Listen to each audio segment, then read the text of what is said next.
और बेचने वाले कुछ हरामखोर ऐसे पैदा हो गए जैसे लगता है जन्नत उसके बाप की जागीर हो, दे सटा सट बेचे जाते।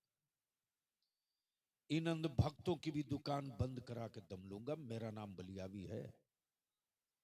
नबी की उम्मत को बरेली के इमाम अहमद रजा ने मुस्तफा का आशिक बनाया, अंधभक्त नहीं बनाया। लेकिन आज क्या जुनून सवार है, क्या जुनून सवार है। भंगेड़ी है, नशेड़ी है। ईद बकरीद को भी ईदगाह में मुलाकात नहीं होती। चार चार अंगूठी डाले हुआ है, दोनों हाथ में, पैरों में रिंग डाले हुआ है। नमाज से मुलाकात नहीं, रोजे से की जियारत नहीं, और वो जन्नत बेच रहा है। ये पागल जन्नत खरीद रहा उससे 5 लाख 6 लाख 8 लाख। अरे मेरी जवानों, जन्नत मौलवी की जेब में नहीं है रे। तेरी जन्नत तेरे माँ के चेहरे की झुर्रियों की लकीरों में पड़ी है, ढूंढ ले। अगर उसको राजी कर लिया मौलाना, कभी कभी तो खून के आंसू टपकते हैं। कव्वालियों में नोट की गड्डी फाड़कर उड़ाने वालों, जलसों में गड्डी फाड़ के यूं यूं यूं यूं करने वालों, दुआ की खैरात मत मांगो दुनिया वालों से। दुआ के लिए दिल चाहिए, दिल। और औलाद के लिए जो दिल मां के सीने में है ना, वो दिल किसी के सीने में नहीं हो सकता। और मेरा अल्लाह, आंख कब बरसती है, आंसू कब निकलता है? जब दिल घायल होता है। और जब दिल जख्मी होता है ना, तब आंखें बरसती हैं। और औलाद के लिए जितना जल्दी मां का दिल घायल होता है, उतना जल्दी किसी मौलाना का दिल घायल नहीं होगा। इसलिए दुआओं की खैरात और भीख किसी से मांगना हो तो अपनी मां से मांग लो। तुम मौलाना को दे दो छूट, 1000 रुपया, कोई फर्क नहीं पड़ेगा। लेकिन अपनी मां को मोहब्बत से सिर्फ 50 रुपया दे दो, सिर्फ 50 रुपया दे दो। और इतना ही कह दो, अम्मी 50 रुपया है, आप इसको रख लीजिए। आपको कोई चीज अच्छी लगे तो मंगा के खा लीजिएगा। कसम खुदा की, उस वक्त माँ की कैफियत क्या होती है, उस वक्त माँ की कैफियत क्या होती है, आप देने के बाद देखना। उस वक्त माँ की आंखों में आंसू तैरता है। और उस वक्त माँ अपनी औलाद को जो मुस्कुरा कर देखती है ना, वो कसम खुदा की उसको कोई कैमरा वाला कैद नहीं कर सकता। इन मशीनों में वो ताकत ही नहीं है कि माँ की उस कैफियत को कोई कैमरा कैद कर ले। और माँ बड़ी हसरत से अपनी औलाद को देखती है मुस्कुरा करके कि कल जिसके विलादत के वक्त, कल जिसकी पैदाइश के वक्त मैंने अपने आप को मौत के मुंह में डाल रखा था, आज वो मेरे बुढ़ापे की लाठी और सहारा बनकर खड़ा हो गया। लेकिन अफसोस, अफसोस, एक घर में 5 मोबाइल, एक मोबाइल का रिचार्ज कराने में कम से कम कितना पैसा लगता है? बोल, जोर से बोलो, जोर से, अरे जोर से बोलो। 350। तो 5 मोबाइल का कितना हो गया? आए 17.5। बड़े साहब, हर महीने 1750 मोबाइल के रिचार्ज के लिए मुसलमान कभी गरीब नहीं हुआ। कभी नहीं बोला कि मैं गरीब हूं, कहां से हर महीने 1750 रिचार्ज के लिए लाऊंगा। लेकिन मस्जिद के इमाम को 500 रुपया महीना देने की बारी आ जाए तो इस धरती पर सबसे बड़ा गरीब कोई कौम दिखती है तो वो मुसलमान दिखता है। मेरे अजीज, अपने घर को संभाल लो। घर बदल दो, जमाना बदल जाएगा। घर बदल दो, मोहल्ला बदल जाएगा। घर बदल दो, इलाका बदल जाएगा। और इसकी शुरुआत सिर्फ बाप के करने से नहीं होगी। इसके लिए मां को भी कलेजे पर पत्थर रखकर खड़ा होना पड़ेगा। लेकिन अफसोस, मौलाना अफसोस, डेली अखबारें पढ़ता हूं, खुफिया विभाग की रिपोर्ट मंगाता हूं, सर्वे रिपोर्ट मांगता हूं, बेचैनियों के आलम में दिन और रात बीत जाते हैं। कभी कभी ऐसा होता कि रात कब हुई, शाम कब हुई, सूरज क्यों इतनी जल्दी कैसे निकल गया। इसलिए कि एक दिमाग पर बोझ है तेरे बलियाबी के। इस वक्त हमारे बच्चे नशा के आदी होते जा रहे हैं। जिस तेजी के साथ नशा के आदी हो रहे हैं, अगर हमने अपनी नस्लों को न संभाला ना, तो आने वाले दिनों में अच्छी सेहत का कोई नौजवान मुसलमानों के मोहल्ले में नहीं मिलेगा। बता दे मुझको, रोज सड़कों पर मैं निकलता हूं, एवरी डे डेली 2:30 बजे, 3 बजे, 4 बजे दुनिया की हर कौम के, हर मजहब के बच्चे सड़कों पर दौड़ते हुए मिलते हैं, टहलते हुए मिलते हैं। बच्चे बलियाबी की गाड़ी का नंबर तक पहचानते हैं। रोक कर बच्चे पूछते हैं, चाहे महेश का हो कि सुरेश का हो, बलियाबी साहब पुलिस की बहाली आएगी ना, जल्दी आएगी ना, दरोगा की बहाली आएगी ना। हम लोग देखिए तैयारी कर रहे हैं, लेकिन मिलने वाले बच्चों में महेश मिलता है, अब्दुल्ला नहीं मिलता, सुरेश मिलता है, अब्दुल करीम नहीं मिलता,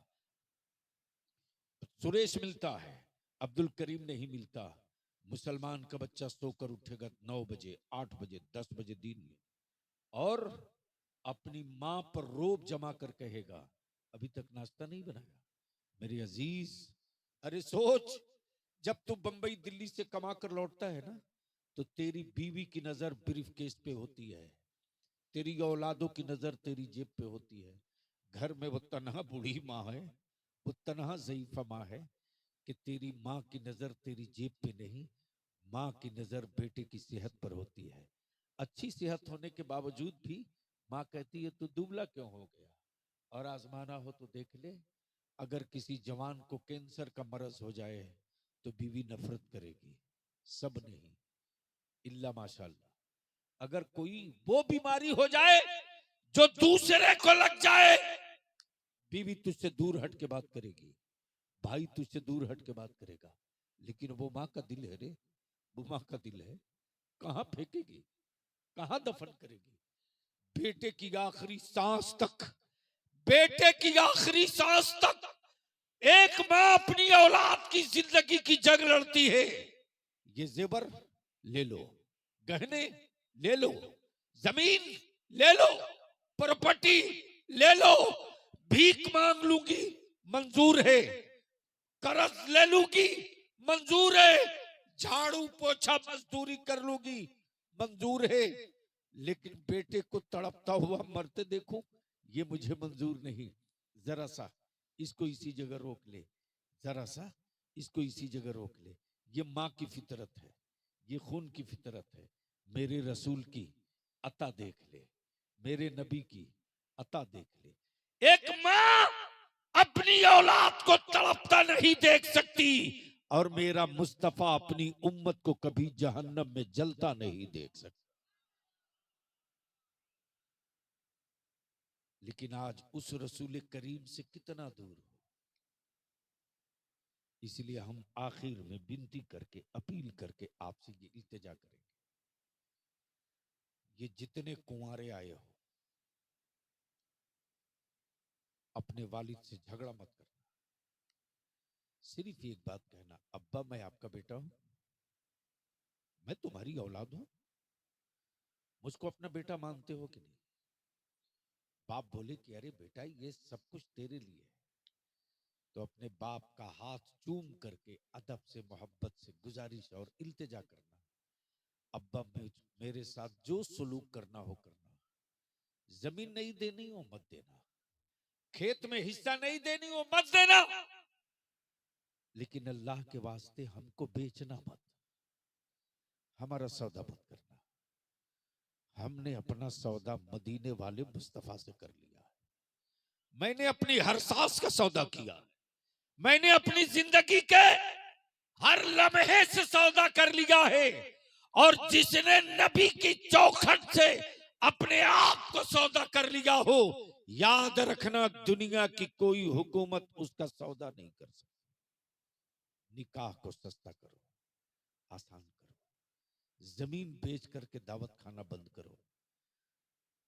ढेर 30 मार खां तोप खां घूम रहे मुसलमानों का नेता बने। मौलाना एनआरसी एनआरसी एनआरसी एनआरसी, कहां गए वो हरामखोर? सुप्रीम कोर्ट में कोई लीडर नहीं किसी पार्टी का, सिर्फ तनहा तेरा बलियावी और इदारी शरिया है। उस जख्म को मैंने आसाम में देखा है रे, करीब से देखा है।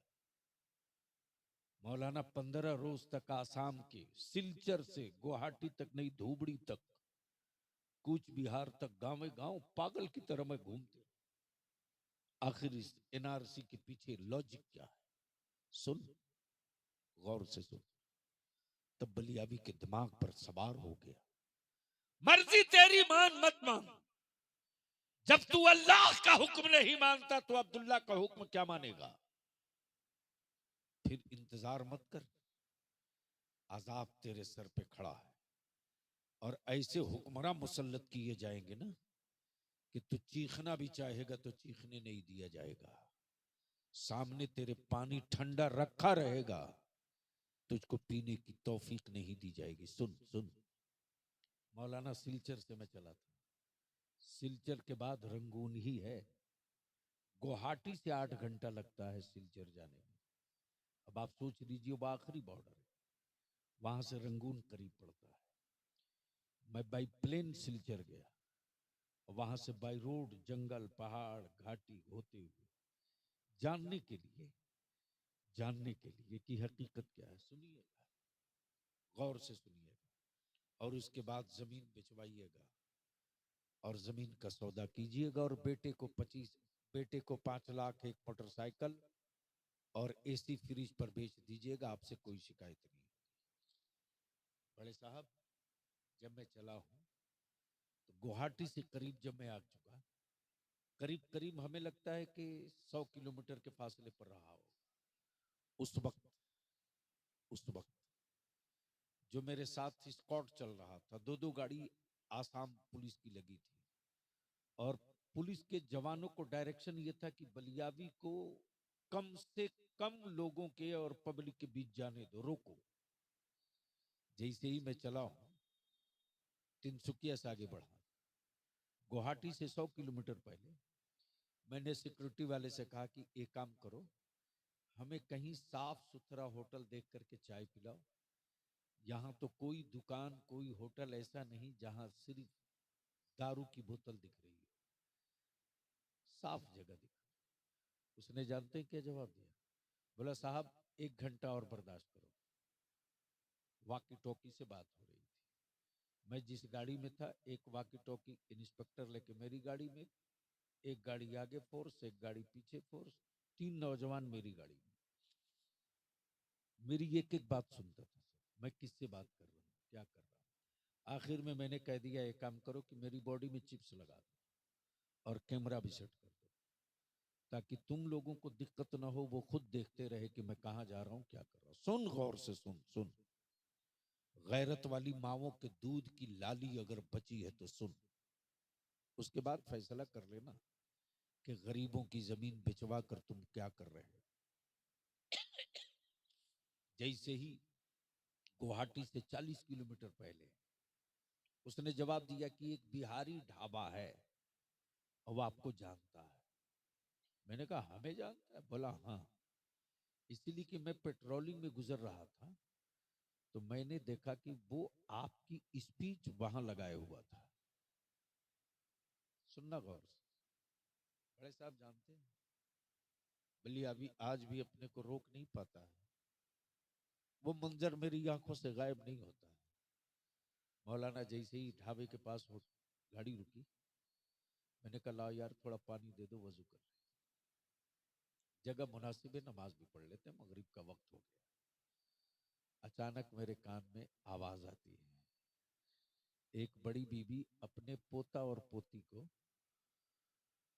कलमा पढ़ा रही है, कलमा पढ़ा रही। अचानक मैं आवाज सुना तो चारों तरफ नजर दौड़ा रहा।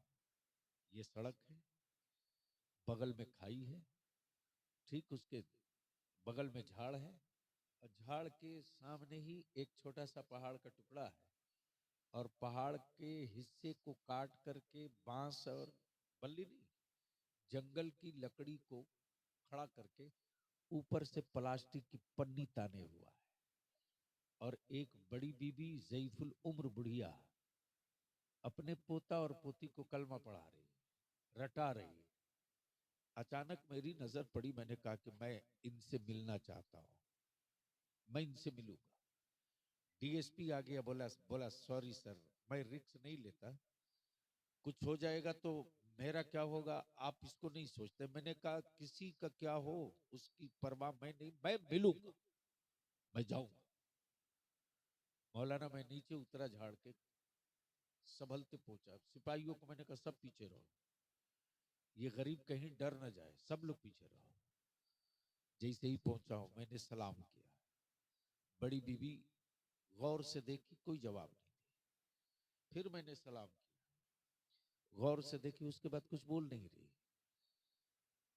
अब मैं बात करूं तो क्या करूं। मैंने कहा हम मौलाना मौलाना, हम मौलाना बलियावी, हम मौलाना बलियावी। ये वही जगह है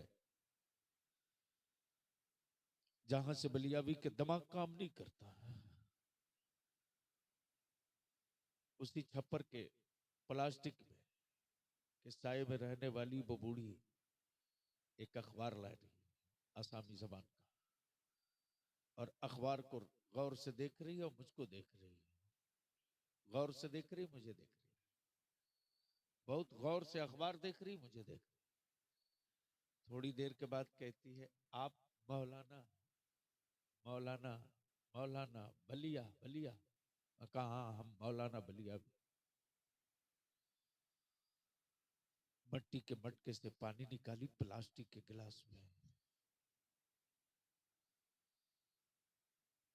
जमीन बेच करके गरीबों की बिरयानी खाने वालों, गरीबों की बेटियों का मजाक उड़ाने वालों, भागना चाहोगे जमीन तुझको भागने नहीं देगी, चीखना चाहोगे दुनिया तुझको चीखने नहीं देगी। अपनी औलादों की कब्र जिंदा, अपनी जिंदा औलादों की कब्र आप खुद खोद रहे हो। उनमें औकात नहीं थी कि आंखें लाल करके उनसे बातें करें जिनके दिलो नजर में मदीने के गुंबदे खजरा की हरी छाइयां लगी हो, उससे बातें करें। उनमें औकात नहीं। मैंने कहा कि मौला बड़ी बीबी ये कौन है, आपका कौन है। बोली पोता पोती। मैंने कहा आपका बेटा बेटा। बोली तल्ले तल्ले तल्ले। हम समझ नहीं पाए तल्ले क्या है।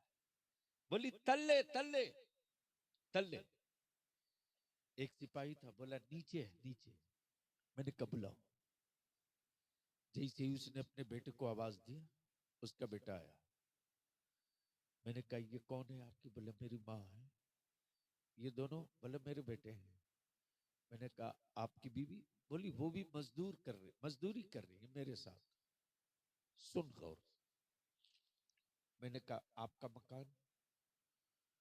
मौलाना बरजस्ता बोला अभी मेरा मकान यही है। मैंने कहा रात को बारिश होगी तो क्या करोगे। बोला अब तो ये मेरी किस्मत है, प्लास्टिक लपेट कर रहता हूं, बारिश आती है तो इसी मैं आज 20 दिन से हूं, काम खत्म हो जाएगा फिर कहीं जाऊंगा। मैंने कहा इससे पहले आपका घर। बोला मेरा घर तिनसुकिया में था, बड़ा घर था, मेरी 4 बहन थी। चारों बहन की शादी के लिए मुझको अपना मकान बेच देना पड़ा। अब मेरे पास कुछ नहीं। मैंने कहा अभी एनआरसी के इशू पर जमीन का डॉक्यूमेंट्स मांगा जाएगा तो क्या दोगे? जवाब सुनिए मौलाना। बोला सिवाय डिटेंशन सेंटर के मेरे पास कुछ नहीं है, कुछ नहीं है। ये सोचकर अपनी बूढ़ी माँ को मैं पाल रहा हूं, कम से कम मेरे सामने या तो ये मर जाए तो सब्र हो जाएगा कि मैंने अपनी माँ को जिंदा, मैंने अपनी माँ को दफन कर लिया है, मुझको सब्र हो जाएगा। आज दुनिया में कोई आदमी मुझसे मांग ले जमीन का सबूत तो मेरे पास कुछ नहीं है, कुछ नहीं। मजदूरी करता हूं ये सोच करके कि कभी भी मुझको डिटेंशन सेंटर भेजा जा सकता है। पैर से जमीन से पैर, पैर के नीचे से जमीन खसक गई रे। इस इलाके में तेरे बाप दादा ने पटुआ का साग और मोटा चावल खाकर जिंदगी बिता लिया, अपनी जमीन का कोई हिस्सा नहीं बेचा। महानंदा के कटाव में मकान बदल लिया, जमीन नहीं बेचा। क्या उन बड़े बुजुर्गों को एहसास नहीं था कि हम भी अच्छा खाते? लेकिन जमीन बचा के रखा तेरे लिए, अपनी औलादों के लिए। और आज उसी बाप दादा की कमाई को और जमीन को बेचकर और बिचवा कर तुम मोटरसाइकिल पर नहीं चढ़ रहे हो, अपनी आने वाली औलादों की लाश पे सवारी कर रहे हो, लाश पे। इसलिए हम आपसे विनती करके कहेंगे, खुद को जीने के लिए जिंदा हो तो मरो, चिल्लाओ मत। और अगर चाहते हो कि तेरे मरने के बाद तेरी नस्लें, तेरी औलादें, तेरा जनरेशन न मारा जाए तो सिर्फ दो काम कर दो। निकाह को सस्ता करो, शादियों को आसान करो, और उसी पैसे को बचाकर अपनी औलादों को पढ़ा दो। अगर तुमने पढ़ा दिया अपने बेटों को, सिर्फ 5 साल लगेगा, 5 साल। इसलिए कि दवा खाते ही तुरंत फायदा नहीं दिखता है, एक्शन का रिएक्शन आने में टाइम लगता है, एक्शन का रिएक्शन आने में टाइम लगता है। मत 3 टाइम खाओ, 2 टाइम खाओ। मत अच्छा लिबास पहनो, क्या जरूरत है जी मोटिया मार्किन भी पहन के जी लो, लेकिन उसी पैसे को बचाकर अपनी औलादों को पढ़ा दो। और पढ़ने वाले मेरे अजीज, कभी भी हिम्मत मत हारना, हिम्मत मत हारना। बस आखिरी हिस्सा बलियावी की गुफ्तगू का, हिम्मत मत हारना। पढ़ने वाला अगर पढ़ना चाहे ना, तो बाप की गरीबी उसको किसी कीमत पे नहीं रोक सकती है। ये मेरा आजमाया हुआ नहीं, देखा हुआ, मेरे साथ बीता हुआ। आज से तकरीबन 20 साल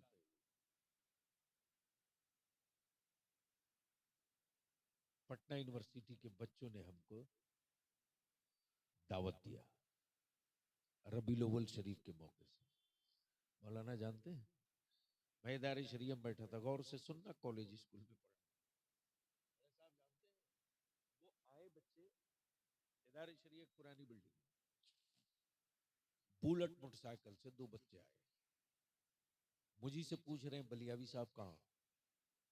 मैंने कहा बैठो, बैठ गए। इसी बीच में टेलीफोन आ गया कहीं से, मोबाइल तो था नहीं, बस वो उंगली वाला था, घुमाने वाला।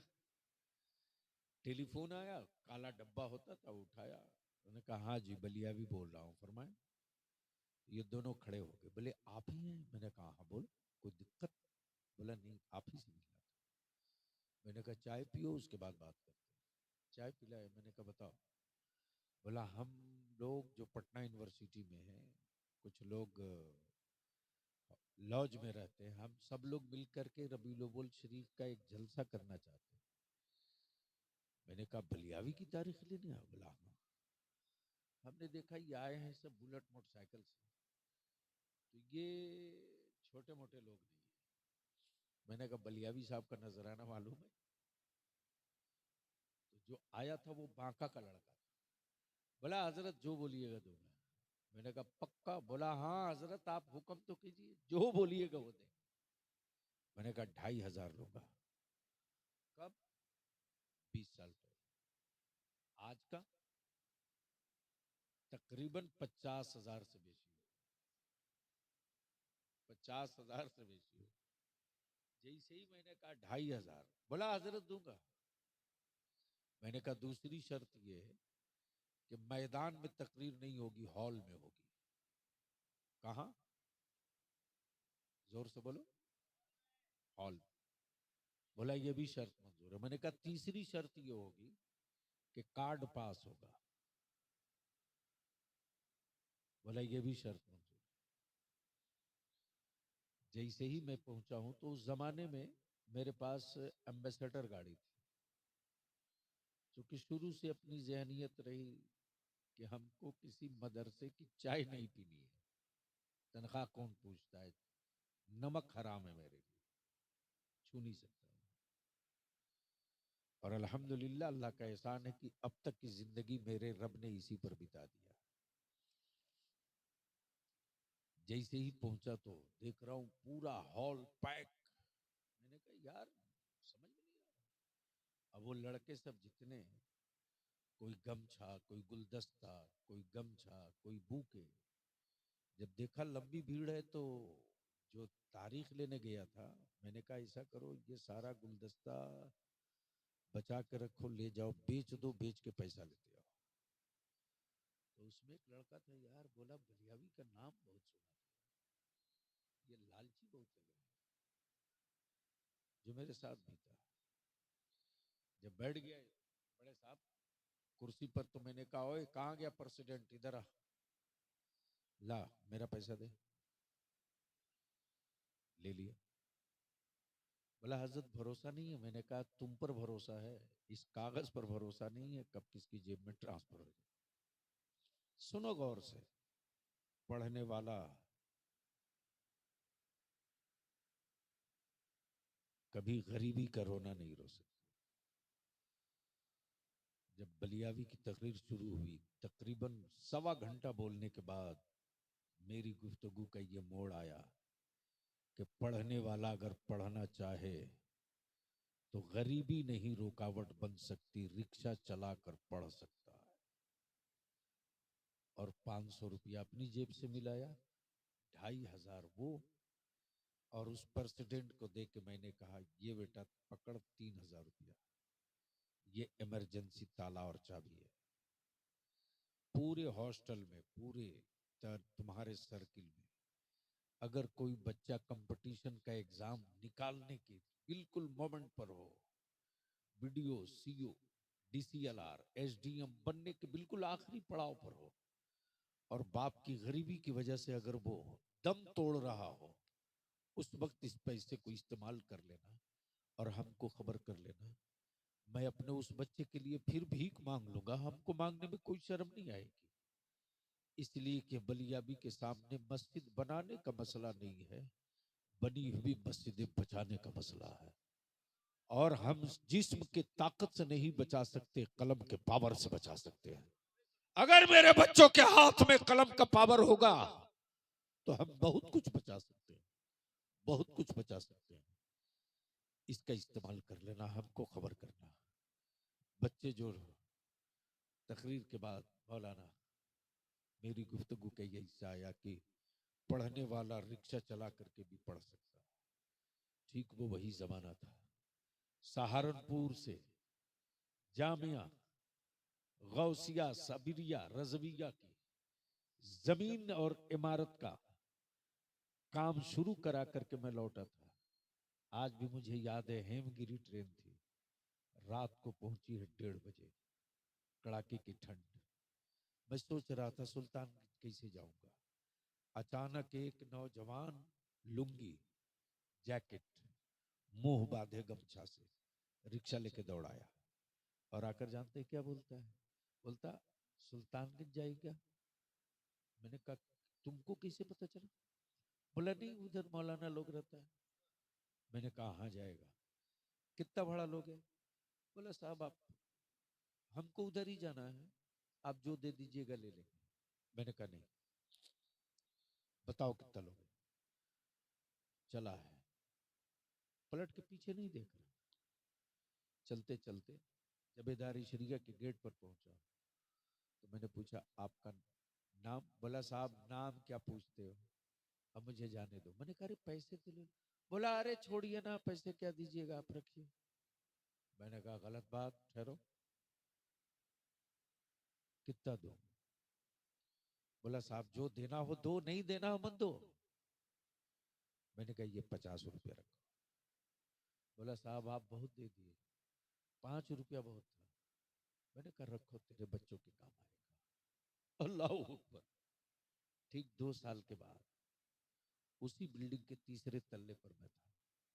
एक लाल बत्ती की गाड़ी, पीली बत्ती की गाड़ी, एक बॉडीगार्ड, गाड़ी खाली, गाड़ी खाली, एक बॉडीगार्ड, हवाई चप्पल पहने, मामूली शर्ट, बगैर आयरन का पैंट, और उसके साथ एक बूढ़ा हाफ पंजाबी, पैर में धोती और पैर में टायर की चप्पल, इदारे शरिया के दरवाजे के सामने खड़ा, बिल्डिंग देख रहा। अचानक उसकी नजर जो मुझ पर पड़ी, बोला बाबा वही मौलाना बली अभी, आज तेरा बेटा वीडियो बनाना, ये वही मौलाना बली अभी है। मैं हिम्मत हार गया। मैं जल्दी से गाड़ी देख करके नीचे आया। मैं पूछा आप? बोला याद कीजिए 2 साल पहले जो 1:30 बजे रात को रिक्शा वाला लेकर आया था ना, वो कोई और नहीं था, वो मैं ही था। आपने कहा था कि पढ़ने वाला अगर पढ़ना चाहे तो बाप की गरीबी नहीं रोक सकती है, वो रिक्शा चला करके भी पढ़ सकता है। मेरे अजीज, मेरे अजीज, इस वक्त मेरे पास सिर्फ एक रास्ता है, एक, खुदकशी करनी हो तो जाहिल रहो, जंग जीतनी हो तो कलम उठाओ, नस्लों को दफन करना हो तो औलाद बेच दो, मरने के बाद नस्लों को जिंदा रखना हो तो निकाह को सस्ता कर दो और इसी पैसे को बचाकर पढ़ा दो। अगर ये काम करके मर गए ना तो याद रखना, तेरे अमाल चाहे जो रहे हो, तेरे इस अदा की खैरात कब्र के अंधेरों में उजाला बनकर मिलेगी, और तेरी औलादों के कलम के पावर से बेटियों से लेकर के मस्जिदों तक का तहफ्फुज होगा। बेपनाह खुशी हो रही है। गांव में मस्जिद में मकतब चलता है कि नहीं चलता है? इसलिए कितने घर की आबादी है? 120 घर। बड़ा मदरसा मत बनाइएगा, बड़ा मदरसा मत बनाइएगा। और 120 घर वालों, आज के बाद इस जलसे में अहद कर लो कि मेरे बेटा और बेटी के मोबाइल में रिचार्ज हो के ना हो, कोई फर्क नहीं पड़ता, लेकिन हम अपनी मस्जिद के इमाम के साथ एक मुदर्रिस ऐसा रखेंगे जो हमारे बच्चे और बच्चियों को कुरान के साथ, उर्दू के साथ, दीनियात के साथ उसको अखलाक रसूल पढ़ा दे, बाप का मकाम समझा दे, माँ की हैसियत बता दे, चचा दादा खालू और पड़ोसियों का हक समझा दे। मकतब को मजबूत कर दीजिए, नस्लें मजबूत हो जाएंगी, बुनियाद मजबूत कर दीजिए, जलजलों का कोई असर मेरी इमारतों पर नहीं होगा। बुनियादें कमजोर होंगी तो हल्की हवा भी हमारे छतों को जमी बोस कर देगी। अल्लाह तबारक व तआला अमल खैर की तौफीक रफीक और अमल खैर की तौफीक रफीक अता फरमाए। यार जिंदा सोहबत बाकी। सलाम अलैकुम।